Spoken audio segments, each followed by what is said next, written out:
The door swung open, and there she stood. The woman who had thrown Amara away like yesterday's garbage. The woman who had crushed her dreams with cold, calculated cruelty. Aunt Helena, but something was different now. Helena's eyes were red. Her hands were trembling. Her voice cracked as she spoke. Amara, my dear niece, please, I need your help. Amara did not move from the doorway. She did not step aside. She simply stared at the woman who had once held her entire future in her hands and chosen to destroy it. Help, you need my help. Helena nodded desperately, her expensive jewelry catching the light as she wrung her hands together. There is a man, a billionaire. His name is Victor Laurent. He controls the biggest investment firm in the region. I need to reach him, Amara.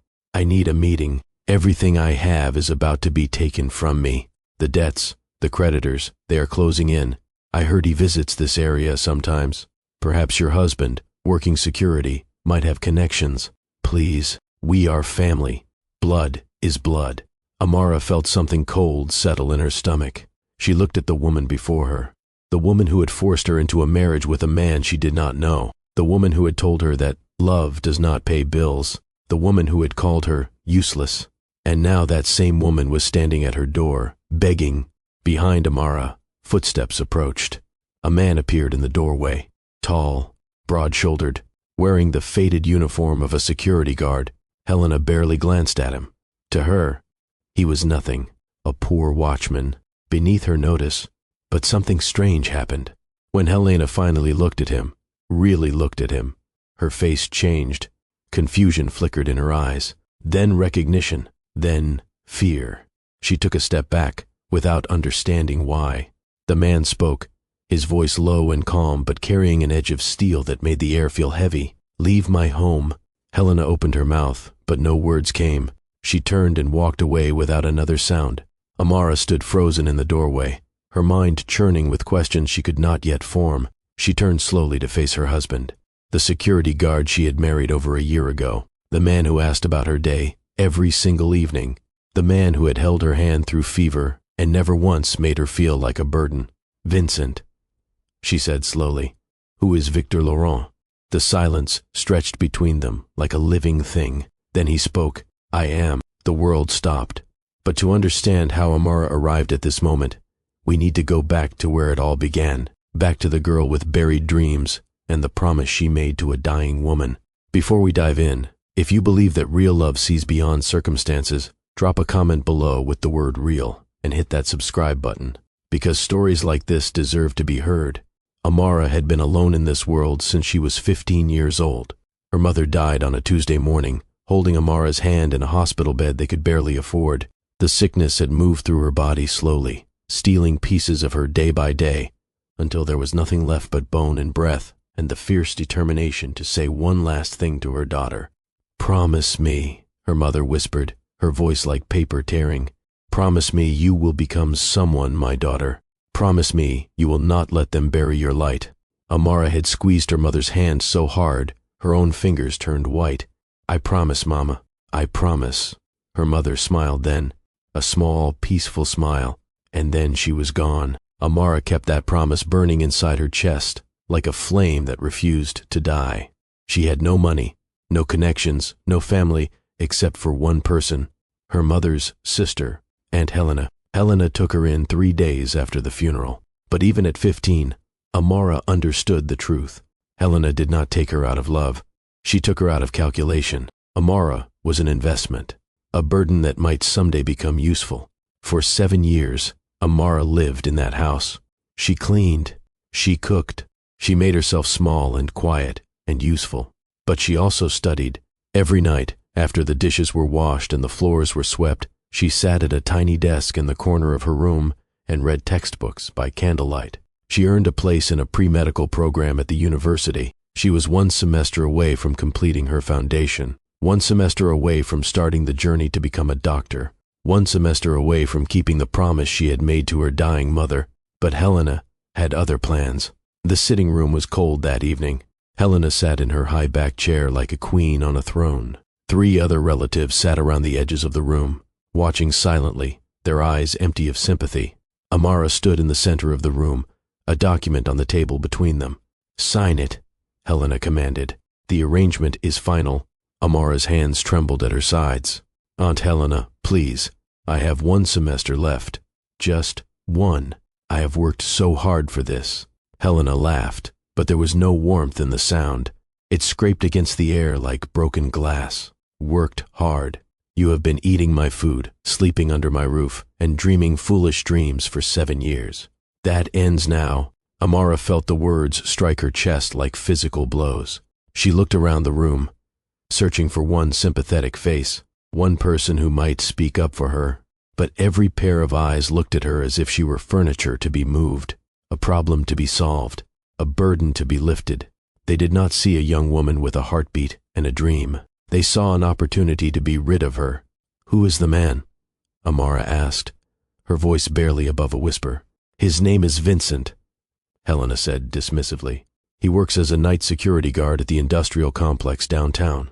He came to the house 3 days ago and offered money for your hand. Good money. More than you are worth. Amara's legs felt weak. She gripped the edge of the table to steady herself. A security guard. You are marrying me to a stranger. A man I have never met. A man with nothing. Helena's eyes went cold and sharp. Watch your mouth. He has money enough to pay for you, and that is all that matters. The marriage is settled. You have no choice in this.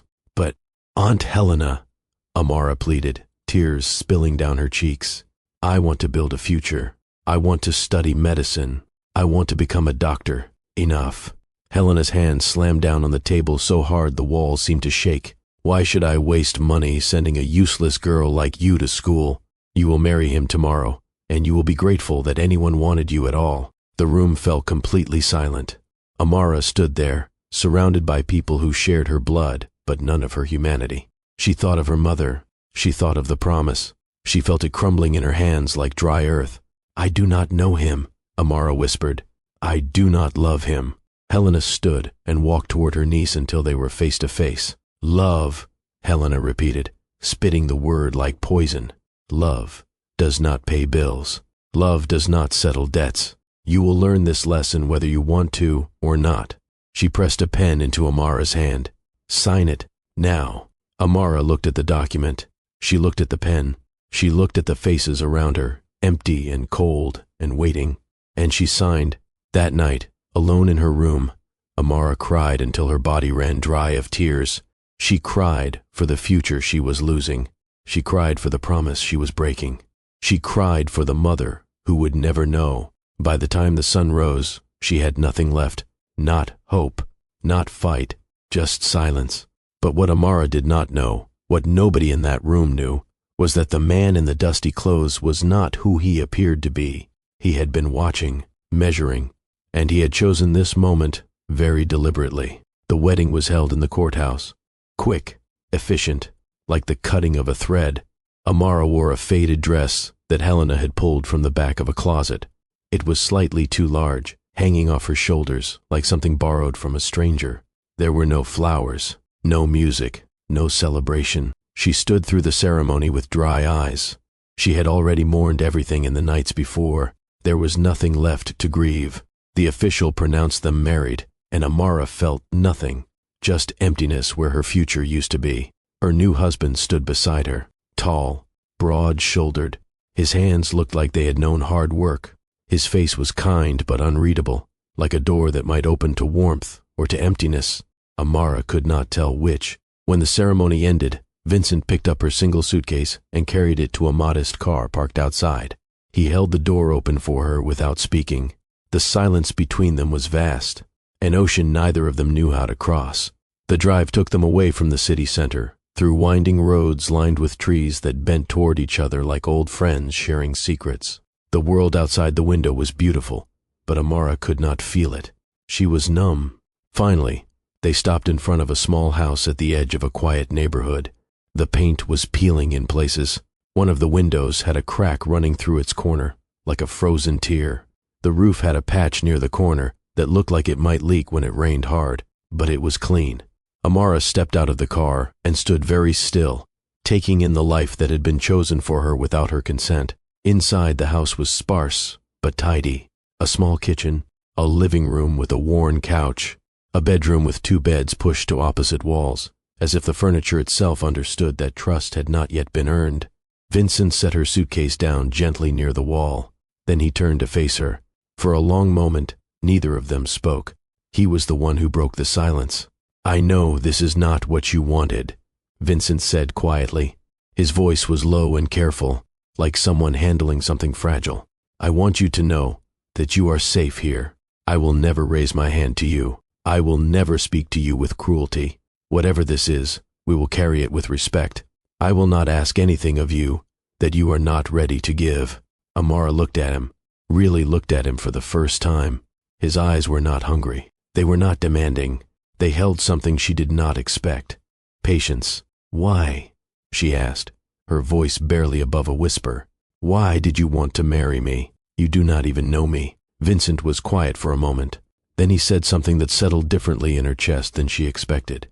"Because I saw something in you that reminded me of someone I used to be, someone who was underestimated, someone who had fire inside them that others tried to extinguish." Amara felt tears prick at her eyes again, but she blinked them away. "I wanted to become a doctor," she said softly. It was not an accusation.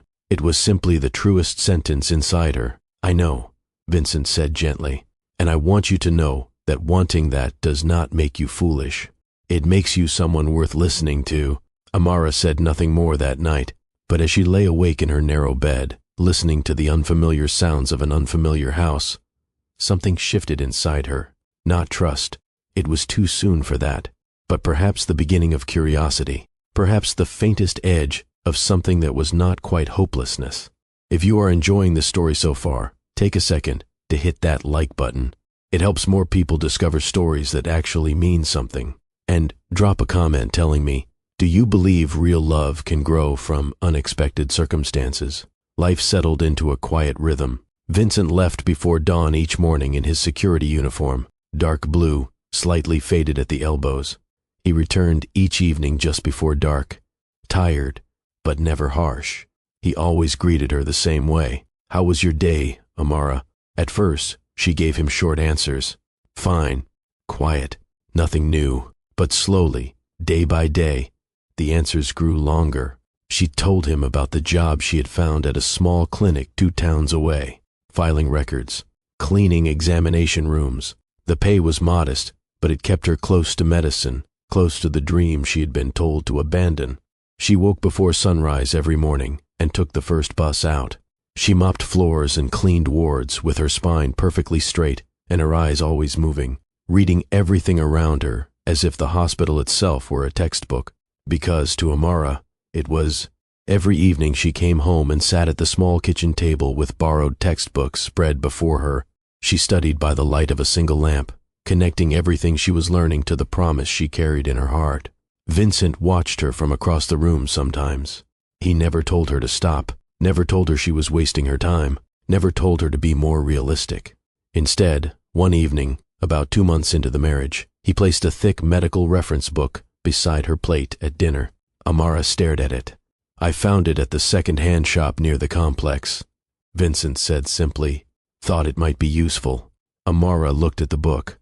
Then she looked at him. "You did not have to do that." "I know," he said, "but I wanted to." Something warm bloomed in her chest, small and fragile, like the first leaf breaking through frozen soil. "Thank you," she whispered. Vincent nodded. A small smile crossed his face before he turned back to his meal. From that night forward, something changed between them. Amara began to notice things. The way Vincent's eyes softened when she talked about her dreams. The way he listened, not just heard, but truly listened. The way he remembered details she mentioned once and never repeated. She told him once, in passing, that she missed drinking tea in the evenings like she used to with her mother. 3 days later, there was a small box of tea on the kitchen counter. He never mentioned it, never asked for thanks. And Vincent noticed things too. The way Amara's determination never wavered, even when exhaustion lined her face. The way she treated everyone with dignity, from the wealthy patients at the clinic to the cleaning staff who worked alongside her. The way she laughed, rare and genuine, like something precious she was learning to give again. They fell into a pattern. He would come home tired, and she would have dinner waiting, not because he demanded it, but because she wanted to. She would study late into the night, and sometimes he would sit across from her, quizzing her on medical terminology he barely understood. They did not touch. They did not speak words of love, but something was building between them, brick by careful brick. One evening, while they sat at the kitchen table, Amara looked up from her textbook. "Tell me something about you," she said. "Something true." Vincent set down his fork. He was quiet for a long moment. "I grew up hungry," he said finally. "Not just for food, though there was that too, but hungry for something more, for a life that did not break my body before I was old enough to understand what I was losing." Amara listened. She did not interrupt. She did not judge. "I worked jobs that left me bruised and bleeding," Vincent continued. "Jobs that paid enough to survive, but not enough to live. And every day, I promised myself that someday things would be different. Someday, I would have something worth protecting." He looked at her then, and his eyes held something raw. "I am still working on that promise." Amara understood more than he knew. "I made a promise too," she said softly, "to my mother before she died. I promised her I would become someone, that I would not let them bury my light." Vincent nodded slowly. "You will keep that promise," he said. His voice was certain in a way that surprised her. "You have too much fire in you to let it die." Amara looked at him across the small table, the candle flickering between them, and she felt something crack open inside her chest, something she had kept locked away for years, afraid that if she let it out, the world would crush it. But here, in this small house, with this quiet man who had never once asked her to be less than she was, she felt safe enough to let it breathe. 3 months into the marriage, Vincent came home one evening looking different. He moved slowly, one hand pressed against his side. His face was pale. His eyes were glassy. Amara stood up from the table immediately. "You are sick," she said. It was not a question. "It is nothing," Vincent replied, his voice rough and unconvincing. "Just tired." Amara blocked his path to the couch. "Sit down." He sat. She pressed her hand to his forehead and felt the heat radiating from his skin. His breathing was shallow. His pulse was too fast. Whatever this was, it was serious. By morning, he was worse. His fever had climbed higher. He could barely keep his eyes open.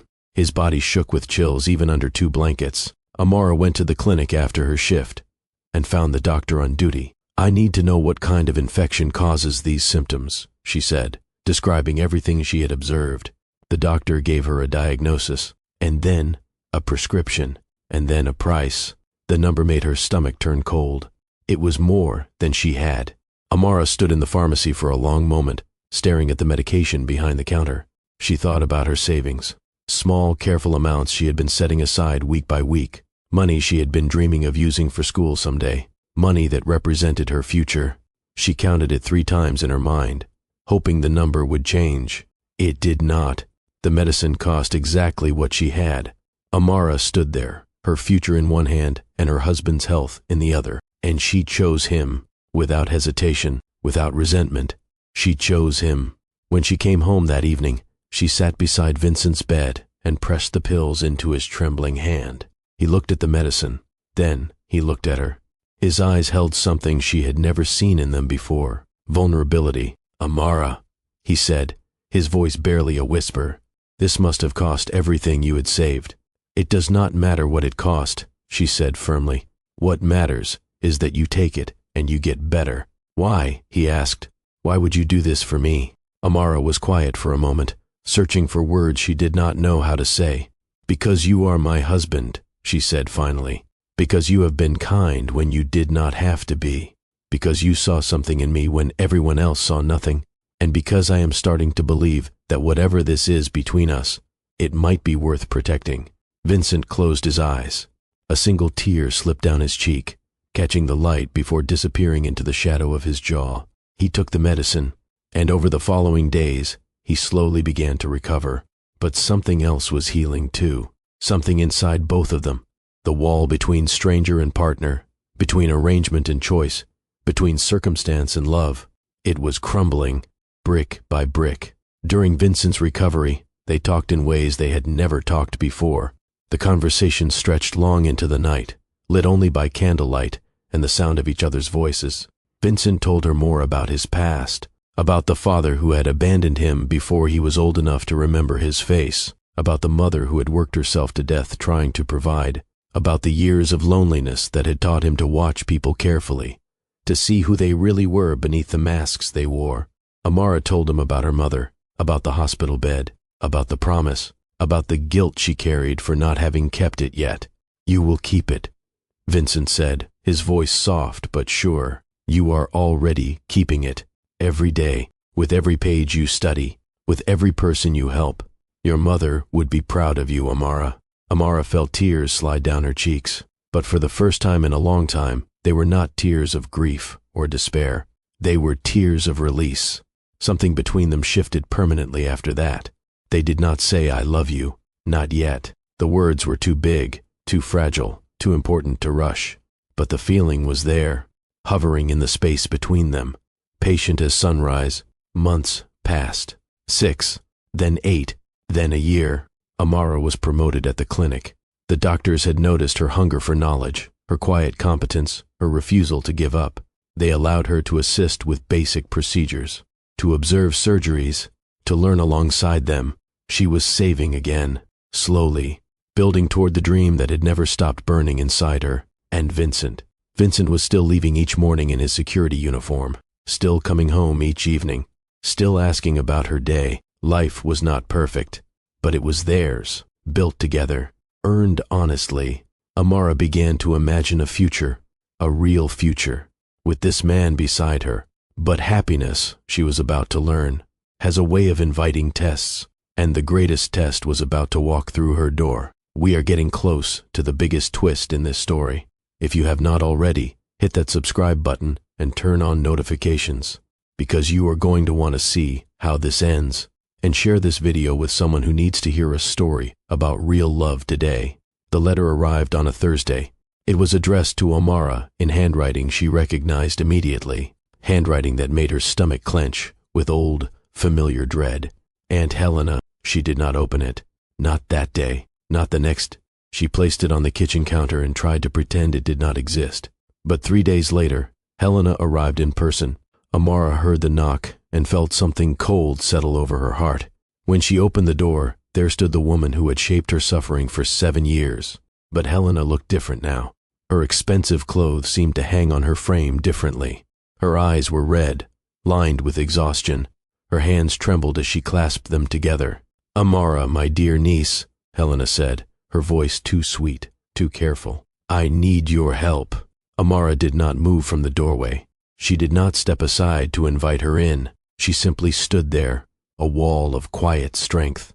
"Help," Amara repeated. "You need my help."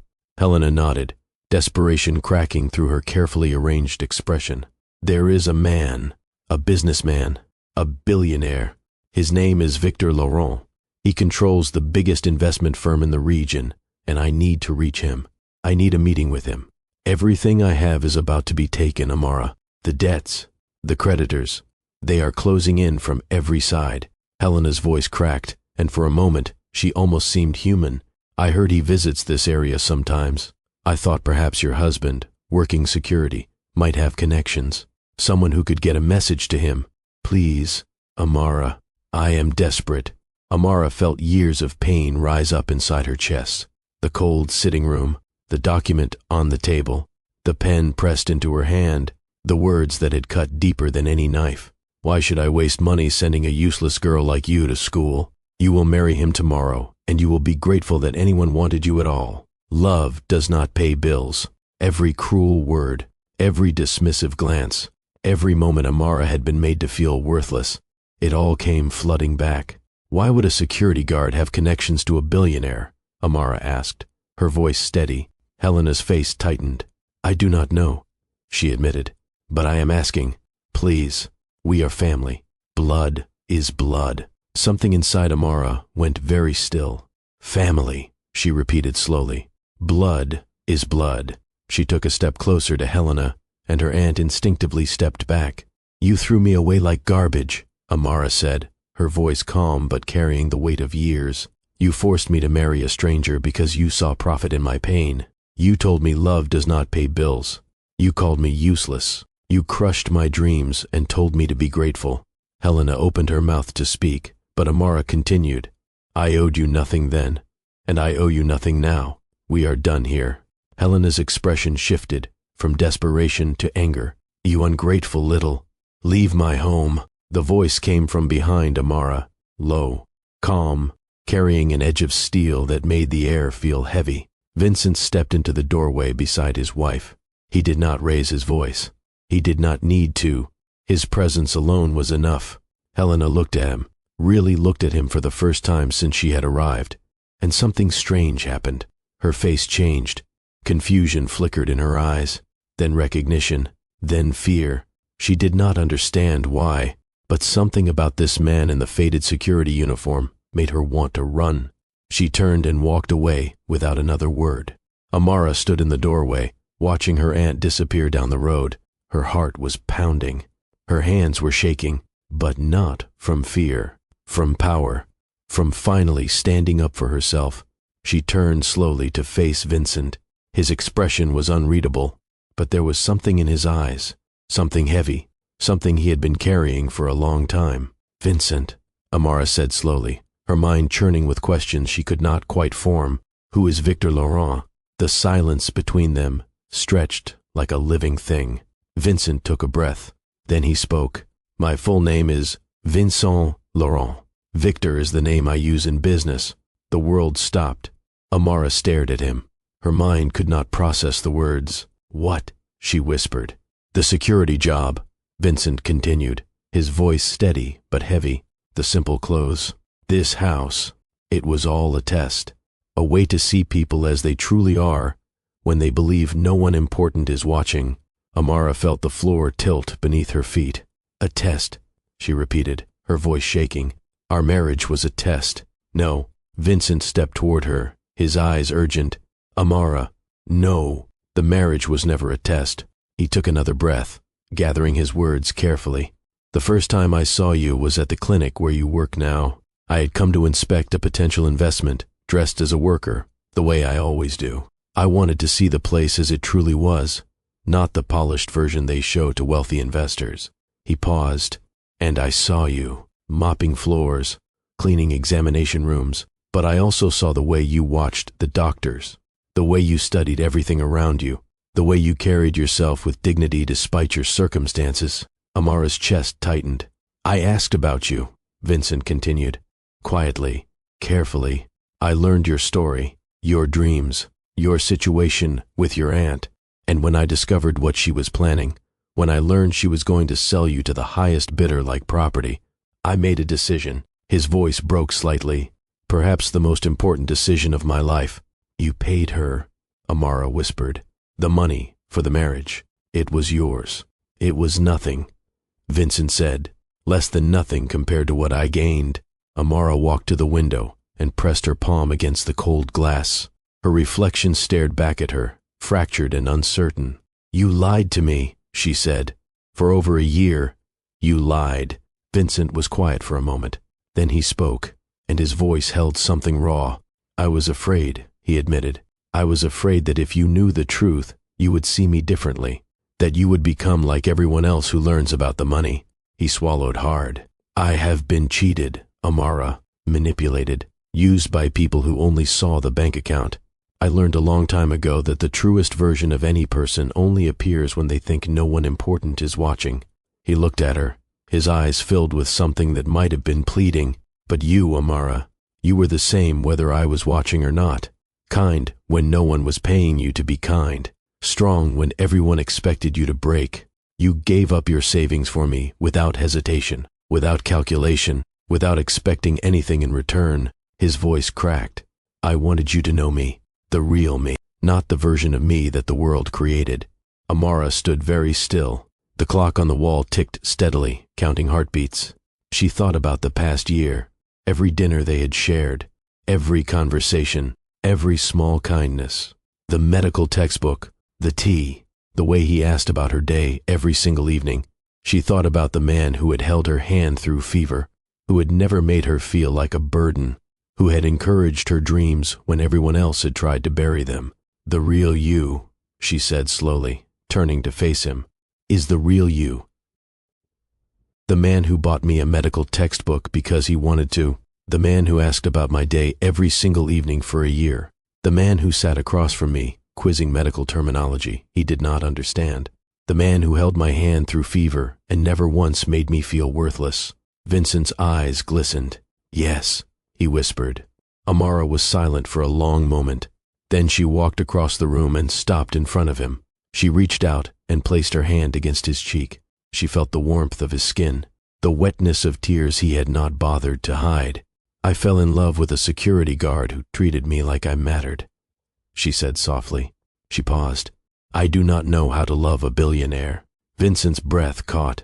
"But I am willing to learn," Amara continued. "If you are willing to teach me." Vincent closed his eyes.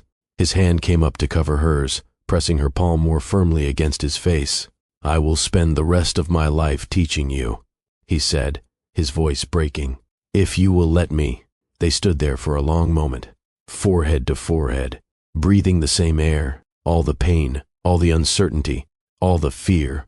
It dissolved. What remained was two people who had chosen each other, not for money, not for status, not for circumstance, for character, for kindness, for love. The next morning, sunlight streamed through the cracked window. They sat across from each other at the small kitchen table, and Vincent told her everything, the full extent of his wealth, his business empire, his fears, the loneliness that had driven him to create this test in the first place.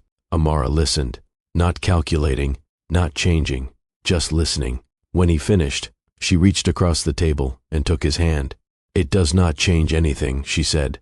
"You are still the man who asked about my day." Vincent smiled, the first truly free smile she had ever seen on his face. "And you are still the woman worth asking." 3 years later, Amara stood in a white coat in the gleaming hallway of the region's most advanced hospital, a hospital that bore the name of a foundation she and Vincent had established together, the Laurent Foundation for Medical Access. She was Dr. Amara Laurent now. She had completed her medical degree with honors. She specialized in treatment access for underserved communities, creating programs that ensured no child would ever have to watch their mother die simply because they could not afford medicine. Not on her watch. Vincent stood beside her, his hand resting gently on the small of her back. He wore a tailored suit now, but his eyes held the same warmth they had held in that small house with the cracked window. They watched the ribbon-cutting ceremony for the new hospital wing they had funded together, a wing dedicated to free treatment for those who could not pay. Amara thought of her mother, of the hospital bed, of the promise. "Promise me you will become someone, my daughter. Promise me you will not let them bury your light." She had kept her promise. Helena had sent a letter 3 months earlier, requesting a meeting, begging for help one more time. Amara had read it once. Then she had placed it in a drawer she never opened again. Some doors, once closed, are meant to stay that way. But other doors, the ones that lead to healing, to purpose, to love that grows stronger with every shared sunrise, those doors are always worth opening, even when they appear in the most unexpected places, even when they are guarded by a man in a security uniform, waiting patiently for the right moment to reveal who he truly was. This story teaches us something we too easily forget. The measure of a person is never found in the clothes they wear or the money they carry. It is found in how they treat others when they believe no one important is watching. Because someone is always watching, and sometimes that someone becomes your whole world. Have you ever judged someone by their circumstances only to discover you had them completely wrong? Have you ever been the one who was underestimated, your value dismissed because of how you appeared? Or maybe you have been blessed to find someone who saw you clearly when no one else did. Real love does not need wealth to grow. It needs respect. It needs patience. It needs two people willing to build something real, brick by careful brick. Amara found that love in the most unexpected place, and it changed everything. Maybe your unexpected place is still waiting for you. If this story touched your heart, hit that like button and share it with someone who needs to hear it today. Subscribe to this channel for more stories that remind us what truly matters. And drop a comment below telling me what lesson from this story will you carry with you. Until the next story, keep believing that the best is yet to come, because it is. This has been Mr. David Love Stories.